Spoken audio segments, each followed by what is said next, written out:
คนตอนนี้กำลังขี่รถอ่าไปหาผู้สาวโสดเนาะพอดีว่านัดเพิ่นอยู่แถวเซโนนี่แหละทุกคนเลย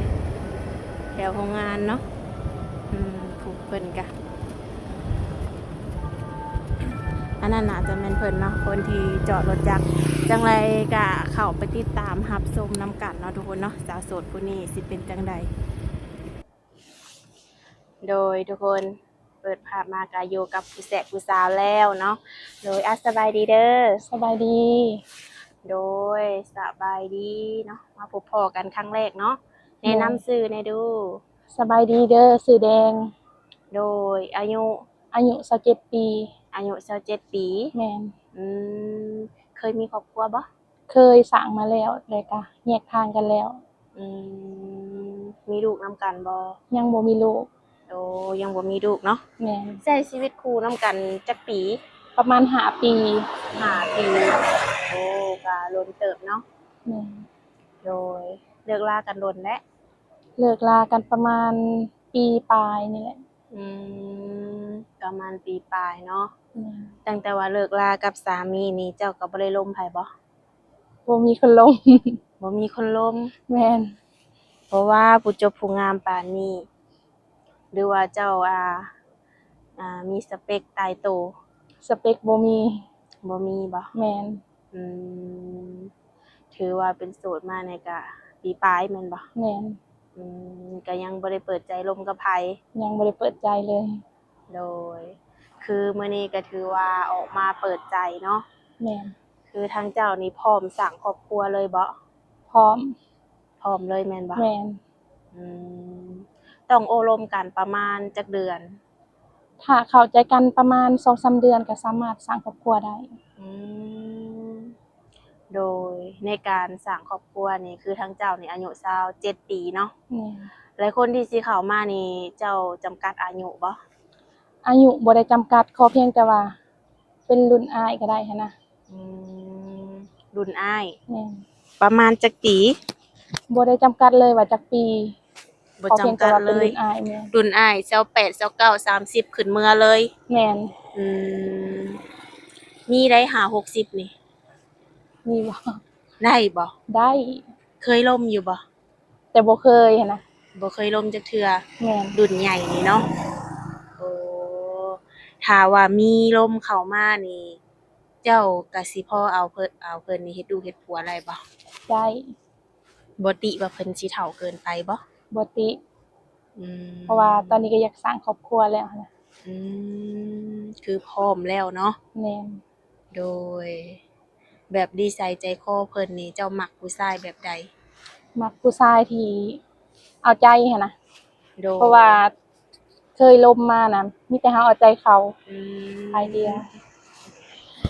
โดยคือเคยลมมาแบบว่ามีแต่เจ้านี่ไปเอาใจเพิ่นแม่นโอ้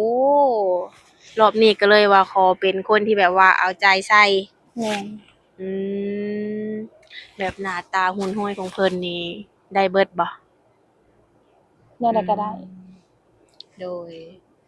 แนวใดก็ได้เนาะแม่นก็ถือว่าบ่ได้จำกัดเพิ่นเนาะแม่นพอห่างลูก2ลูก3ก็ได้บ่ได้อืมโดยคือแบบผู้ชายกินเหล้ากินเบียร์สูบยาเด้ได้เพราะว่าเฮาก็บ่ได้จำกัดหั้นนะแล้วแต่เขาเลย โดยถือว่าบ่ได้จำกัดอิหยังเพิ่นแม่นบ่ได้ห้ามอืเป็นตัวของเพิ่นเองเนาะแม่นโดยการที่ว่าเจ้าสิสร้างครอบครัวใหม่นี่นะแบบว่าเจ้าไปสร้างไปสานำเพิ่นได้บ่ได้อืไปได้เนาะไปได้ โดยในเฮือนเจ้าก็มีพี่น้องอยู่บ่มีอ้ายหนึ่งน้องหนึ่งโอ้เจ้าเป็นคนกลางแม่นอืโดยถ้าว่ามีสามีอยู่ทางไกลหรือว่าอยู่ทางต่างประเทศเจ้าก็สามารถไปได้เนาะโดยไปได้โดยเจ้า ปัจจุบันนี้เจ้าได้เฮ็ดเวียกเฮ็ดงานอยู่ไสบ่ปัจจุบันนี้เฮ็ดอยู่โรงงานกล้องอืมเป็นสาวของงานกล้องแม่นโอ้มื้อนี้ก็ถือว่าเลิกเวียกแล้วแม่นบ่แม่นเลิกเวียกแล้วอืแต่ละมื้อนี้เลิกจักโมงนี่ถ้าบ่มีโอก็เลิก4:25นโอ้ โอ้4 โมงเช้าหา แม่น เขาเวียกได้ซะ เข้าเวียก7:45ตอนเช้า 7:45ตอนเช้าเนาะ แม่น โอ้โดยเป็นแนวใดแบบว่าเงินเดือนอยู่หันโอเคบ่ เงินเดือนก็พอแต่ได้ซื้อกินน่ะนะ อื มันก็บ่หลายปานใด โดยพอแต่ได้ใช้ได้จ่าย แม่น อืมแบบว่าฐานะครอบครัวเจ้าเป็นแนวใดซะ ฐานะครอบครัวก็ธรรมดาปานกลางนี่แหละ พออยู่พอกินเนาะ แม่นพออยู่พอกิน โดย และคนที่สิเข้ามาหาเจ้านี่เจ้าต้องจำกัดบ่ว่าแบบต้องเอาคนรวยเท่านั้นหันนะ ก็บ่ได้จำกัด อืม พร้อมสร้างสาไปนำกัน สร้างสาสู่ไปนำกัน แม่น ฐานะแนวใดก็ได้เบิด แม่น อืมหน้าที่การงานของเพิ่น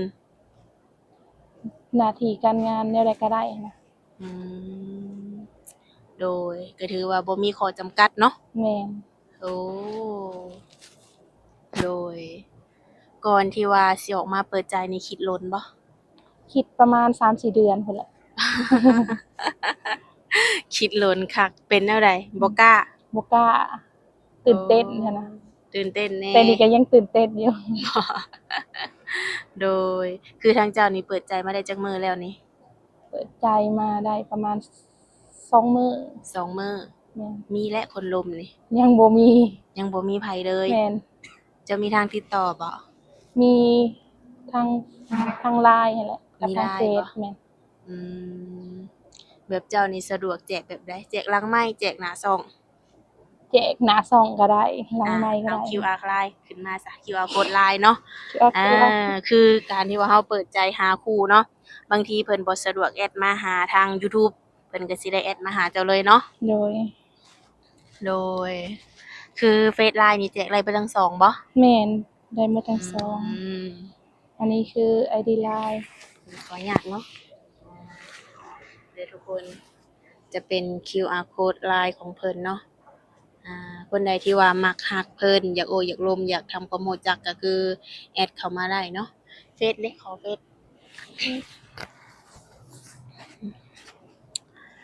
คือเปิดใจมา2 มื้อนี่ยังบ่มีคนลมเนาะ แม่น อ่า อันนี้เฟซ บ่แน่เนาะมื้อนี้อาจจะได้คนลมทุกคนเลยอันนี้เป็นเฟซของเพิ่นเด้อทุกคนเด้อใครที่ว่าบ่ดินไลน์ก็เฟซเนาะมีให้โดยเลือกมาแบบนี้ก็บ่ได้ไปทางไลน์แม่นบ่ บ่ได้ไปทางใด คือทางเจ้านี่แบบจะถามแบบว่าเฮ็ดอยู่เฮ็ดกินเป็นบ่ เฮ็ดอยู่เฮ็ดกินเป็น อืมเวียกเฮือนเวียกซ่านนี่มักเฮ็ดอยู่บ่ เฮ็ดอยู่ ได้อยู่เนาะ แม่นเฮ็ดได้ อืมเคยไปเฮ็ดเวียกอยู่ฝั่งไทยอยู่บ่ บ่เคยจักเทื่อ ตั้งแต่เรียนจบม.7 แล้วก็เข้าโรงงานเลย โอ้เข้าโรงงานมาจักปีแล้วนี่ แต่2017ก็ประมาณ9ปีแล้ว ว้าหล้นเนาะหล้นเติบ แม่น โดย โอ้7 ปี 9 ปีเนาะ แม่น 9 ปีแล้วล่ะทุกคนเลยพุ่นอันนี้เราก็มานั่งโอลมกันอยู่ข้างโรงงานเนาะ แม่น หลังจากเพิ่นเลิกเวียกเลิกงานมาหั่นแหละทุกคนเลย คือทางเจ้านี่บ่เคยไปไทยจักเทื่อ บ่เคย อยากไปอยู่บ่ อยากไป มีเอกสารเดินทางบ่ ยังบ่มี ยังบ่มีเนาะ แม่น แบบข้ามไปอยู่มุกเคยบ่ เคยไปเฮ็ดบัตรขาวไป อืมโดยคือเจ้าเป็นสาวโรงงานแบบนี้ถ้าผู้บ่าวอยากมาหาได้ซะ ก็มาได้เลยมาอยู่เฮือน อืมยินดีต้อนรับบ่ แม่นยินดีต้อนรับ โดยมาเบิ่งกันเนาะ เด้อ เบิ่งตัวจริงเป็นแนวใดรับกันได้บ่ในการอบรมกันนี่2 เดือน 3 เดือน ถือว่าบ่ล้นเนาะ แม่น พอดีกลางๆทุกคนเลยถ้าว่าเพิ่นมีลูกติดเจ้าก็สิรับเพิ่นได้แท้บ่ รับได้แท้ อืม บ่ได้ติ บ่ติเนาะ แม่น โดยบางคนเพิ่นก็ย้านนะย้านรับลูกหยังเพิ่นบ่ได้ แต่คือทางเจ้านี่บ่มีปัญหาหยังเนาะ แม่นบ่มีปัญหาหยัง โดย คือเพิ่นมาหาก็ได้ แม่น ถ้าเพิ่นชวนไปเที่ยวเด้ไปบ่นี่ ไป ไปได้แม่นบ่ ไปได้ โอ้ลาเวียกลางานได้บ่ แม่นลาได้ อืได้สูงสุดประมาณจักมื้อ 4-5 มื้อก็ได้หั้นนะอืแล้วแต่เฮาแม่นบ่แม่นแล้วแต่เฮาโอ้โดย คือเจ้าเฮ็ดเวียกโลนแบบนี้ก็เงินเดือนนี่สูงบ่บ่สูงเดือนหนึ่งเจ้าได้จักล้านประมาณ3ล้านปลายอืมเดือนหนึ่งได้3,000,000ปลายแม่นโอ้เจ้าบัดนี้เจ้าใช้จ่ายแต่ละเดือนได้ซะบัดนี้ ใช้จ่ายก็เบิดเบิดเดือนเบิดเงินน่ะนะบ่พอได้เก็บซ้ำค่าครองชีพมันสูโดงยแม่นความเจ้าว่าเนาะแม่นทุกมื้อนี้ก็เครื่องของแพงเนาะแม่นแพอืงมสิ้นเดือนก็คือเงินก็คือเกือบเบิดแล้ว แม่นโดยเป็นเรื่องปกติหั้นแหละเนาะโดยการอยู่การกินการใช้จ่ายเฮาถ้าว่ามีหนุ่มๆเข้ามาพร้อมดูแลเจ้าเนาะแต่แบบเพิ่นบ่อยากคุยฮอด2-3เดือนแบบนี้หั้นนะเจ้าก็สิพร้อมบ่พร้อมพร้อมเนาะแม่นพร้อมอืมเจ้ามักคนใจร้อนใจเย็นมักคนใจเย็นมักคนใจเย็นส่วนตัวเจ้าได้ซะส่วนตัวเขาเองนะเป็นคนใจร้อน โอ้แต่ก็ให้ไวดีไวอืมโดยอยากได้น้ำมารับไฟเนาะแม่นเออโดยการที่ว่าจะมีครอบครัวในครั้งนี้นี่ก็ไปอยู่นำสามีได้เนาะได้อืมคือถ้าว่าเจ้ามีอีกรอบนี้นี่จัดงานแต่งบ่จัดเนาะโดยคนเก่าน่ะจัดบ่คนเก่ามีแต่ขอผักสู่ซื่อๆบ่ได้จัดยังบ่ทันได้จัดเนาะแม่นถ้าว่ามีรอบนี้นี่อยากจัดงานแต่งแม่นอือยากจัด มแบบค่าสินสอดค่ารองเจ้าได้ซะ ก็บ่แพงดอกประมาณ50ล้านคำ2บาทอืมสำบ้านสำเมืองแม่นอืมธรรมดาเนาะมีแม่นงัวบ่มีต้องหาให้เฒ่าแก่กิน งัวจักโตงัว2ตัวงัว2โตหมูไก่มีบ่หมูไก่มี โอ้ถือว่าเป็นฮิตของประเพณีลาวเฮาเนาะแม่นมีงัวมีหมูมีไก่เนาะแม่นโดยทั้งเฒ่าพ่อเฒ่าแม่เพิ่นได้ซะปัจจุบันนี้เพิ่นอายุจักปีแล้ว แม่อายุ51พ่อก็อายุ51ปีอือายุส่ำกันเลย แม่น โดยแต่ละปีเฮ็ดไร่เฮ็ดนาบ่บ่ได้เฮ็ดนาไผก็ไปเฮ็ดเวียกหมดบ่มีคนเฮ็ดนา อืแต่ว่าเจ้ามีไร่มีนาบ่ มีให้คนเฮ็ดให้เขาเจ้าเฮ็ดแม่นแล้วเพิ่นเอาเข้าวให้แม่นเพิ่นเอาให้จักสอบแต่ละปีนี่ประมาณ6สอบ6สอบบ่แม่นต่อปี โอ้แสดงว่าทุกมื้อนี้ก็ยังหาเงินซื้อข้าวอีกแม่นบ่แม่นอืมโดยข้าวทุกมื้อนี้สอบหนึ่งนี่เท่าไรสอบหนึ่งประมาณ7-8แสนเลยเด้อืข้าวงาม ถือว่าแพงเติบเนาะแม่นโดยทั้งอ้ายทั้งน้องสาวนี่เพิ่นมีครอบครัวเบิดแล้วอ้ายหั้นยังบ่มีน้องน่ะมีเมียแล้วมีลูกแล้วมโดยก็คือเหลือแต่เจ้ากับอ้าย แม่นโดยก็ขอให้สมรักสมหวังเนาะโดยออกมาเปิดใจก็ถือว่าพร้อมสร้างครอบครัวเลยเนาะโดยโดยอาชีพของผู้บ่าวก็คือทางเจ้านี่ก็ได้เบิดเนาะได้หมดอืมไปอยู่นำเพิ่นก็ได้ทุกคนเลยลองทักเข้ามาโอ้ลมเบิ่งเนาะถือว่าในการอบรมกันนี่2เดือน3เดือนถ้าเกิดว่าเจ้าใจร้อนลดลงมาให้ก็ได้แม่นบ่ แม่นได้ ถ้าว่าเฮาคุยถูกใจเนาะแม่นนิสัยใจคอเฮามันเข้ากันก็ถือว่าบ่ฮอดพุ่นเนาะ แม่นโดยอ่าแรงนี่กินหยังมีแนวกินอยู่บ่ตอนแลงนี่กะแลงยังบ่ฮู้เลย ยังบ่ฮู้สิกินหยังแม่นอืมเดี๋ยวต้องลงไปเบิ่งอยู่ตลาดโอ้ตลาดแรงพุ่นบ่แม่นตลาดแรง อืมโดยถ้าว่ามีผู้บ่าวนี่เจ้าสิมีเวลาโอ้ลมบ่มี ช่วงไหนช่วงเลิกโอมาคือ4โมงนี่ก็สามารถลมได้จนฮอดดึกจนฮอดประมาณ10โมงพู้นแหละอืมตอนเช้านี่บ่มีแม่นบ่บ่มีเลยตอนเช้าตื่นมาก็อาบน้ำมาเวียกเลยนะอืมโดยจะมีช่วงแรงๆเนาะแม่นจนฮอด10โมงแม่น อืมก็ยังพอมีเวลาลมอยู่เนาะ แม่น สำหรับคนใดที่ว่าอยากโออยากลมก็ขอเป็นช่วง4โมง4โมงครึ่งขึ้นเมื่อซะเนาะ แม่น ถ้ามื้อใดมีโอได้ซะ ถ้ามื้อใดมีโอก็7โมง อืม 7โมงหา10โมง อืมโดยทุกมื้อนี้ก็หาเงินเลี้ยงครอบครัวเลี้ยงตัวเองนำเนาะ แม่น ว่าซั่นซะ